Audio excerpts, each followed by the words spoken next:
Magandang umaga! Kumusta po? Narito po ulit ang update natin para sa lagay ng ating panahon.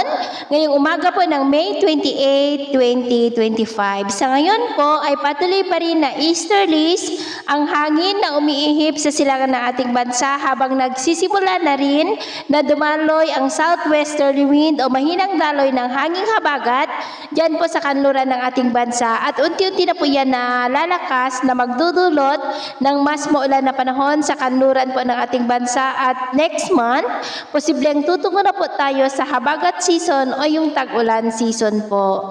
At ito naman ay pinapakita ng forecast model na ating ginagamit hanggang po sa susunod na 2 linggo. At sa lagay ng ating panahon, ngayong madaling araw po ay nakakaranas ng mga isolated rain sa ilang bahagi ng Aurora, lalo na po sa may coastal areas, Calabarzon, ilang bahagi ng Bicol, southern part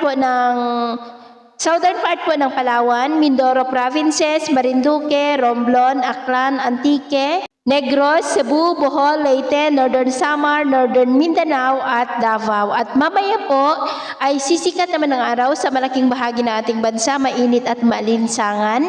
Pero may tsansa pa rin ng cloudy skies with isolated rains sa ilang bahagi ng Quezon, Lobo, Bicol Region, Mimaropa, Kabisayaan, Northern Mindanao, Zamboanga at Basilan. At mamayang hapon, mas mataas muli ang tsansa ng cloudy skies with isolated rains, lalo na sa malaking bahagi ng Mindanao, Visayas at ilang bahagi ng Luzon. Kaya kung lalabas tayo sa ating mga tahanan, ugaliin lamang po natin lagi ang magdala ng kahit na anong panangga natin sa init ng araw at proteksyon na rin po sa mga biglaang buhos ng ulan. At sa atin naman pong mga baybayin, wala naman po tayong nakataas na namang gale warning signals, pero iba yung pag-iingat lamang po kung papalaot tayo para po mas makaiwas sa mga sakunang pangkaragatan. So, ito lang latest update natin sa araw na ito. At pumili si James na nagsasabing sa kahit na ng pagsubok po na darating sa ating buhay, huwag na huwag po tayong mawawalan ng pag-asa. Thank you and God bless!